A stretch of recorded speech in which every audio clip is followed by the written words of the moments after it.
आप सभी को मेरा प्रणाम। आज मैं जो कहानी लेकर आई हूँ, वो कहानी एक छोटे से बच्चे की है, जो आपके दिल को छू लेगी। तो चलिए शुरू करते हैं। मैं एक दुकान में खरीदारी कर रहा था। तभी मैंने उस दुकान के कैशियर को एक 5-6 साल के लड़के से बात करते हुए देखा। कैशियर बोला, माफ करना बेटा, इस गुड़िया को तुम नहीं खरीद सकते हो, क्योंकि तुम्हारे पास पर्याप्त पैसे नहीं हैं। उस लड़के ने मेरी तरफ मुड़कर मुझसे पूछा, अंकल, क्या आपको भी यही लगता है कि मेरे पास पूरे पैसे नहीं हैं? मैंने उसके पैसे गिने और उससे कहा, हाँ बेटे, यह सच है कि तुम्हारे पास इस गुड़िया को खरीदने के लिए पूरे पैसे नहीं हैं। वह नन्हा सा लड़का अभी भी अपने हाथों में गुड़िया थामे हुए खड़ा था। मुझसे रहा नहीं गया। इसके बाद मैंने उसके पास जाकर उससे पूछा कि यह गुड़िया वह किसे देना चाहता है। इस पर उसने उत्तर दिया कि यह वो गुड़िया है जो उसकी बहन को बहुत प्यारी है और वह इसे उसके जन्मदिन के लिए उपहार स्वरूप खरीदना चाहता है। आगे उसने बताया कि यह गुड़िया पहले मुझे मेरी मम्मी को देना है, जो कि बाद में जाकर मेरी मम्मी मेरी बहन को दे देंगी। यह कहते कहते उसकी आंखें नम हो आई थी। मेरी बहन भगवान के घर गई है और मेरे पापा कहते हैं कि मेरी मम्मी भी जल्दी ही भगवान से मिलने वाली है। तो मैंने सोचा कि क्यों ना वो इस गुड़िया को अपने साथ ले जाकर मेरी बहन को दे दे। मेरा दिल धक से रह गया। उसने ये सारी बातें एक ही सांस में कह डाली और फिर मेरी ओर देखकर बोला, मैंने पापा से कह दिया है कि मम्मी से कहना कि वो अभी ना जाए, वो मेरा दुकान से लौटने तक का इंतजार करें। फिर उसने मुझे एक बहुत प्यारा सा फोटो दिखाया, जिसमें वह खिलखिलाकर हंस रहा था।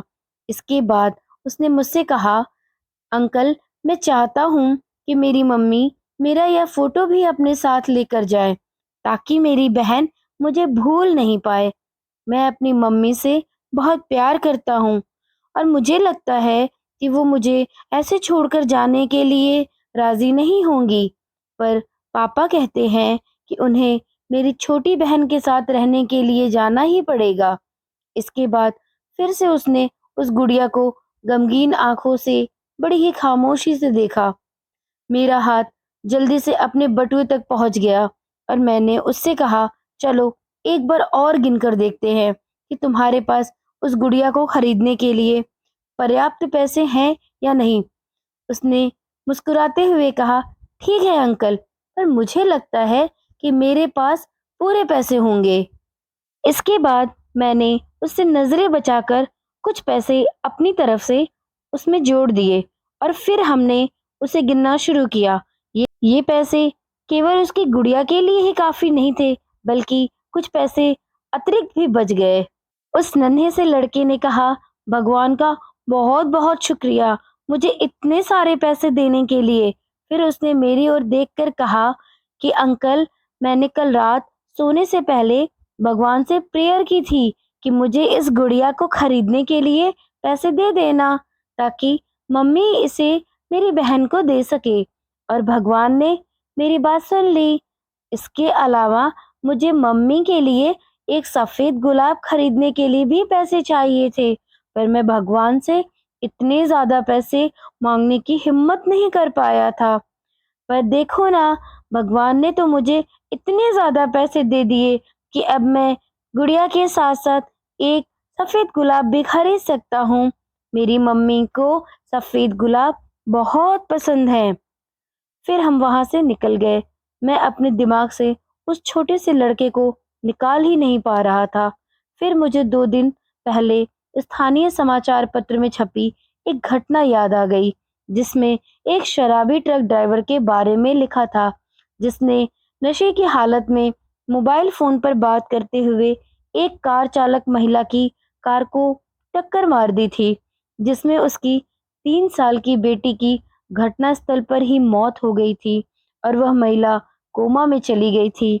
अब एक महत्वपूर्ण निर्णय उस परिवार को ये लेना था कि उस महिला को जीवन रक्षक मशीन पर बनाए रखना है अथवा नहीं।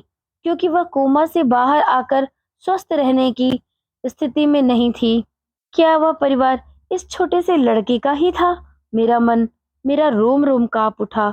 मेरी उस नन्हे लड़के के साथ हुई मुलाकात के 2 दिनों बाद मैंने अखबार में पढ़ा कि उस महिला को बचाया नहीं जा सका। मैं अपने आप को रोक नहीं सका और अखबार में दिए पते पर जा पहुंचा, जहां उस महिला को अंतिम दर्शन के लिए रखा गया था।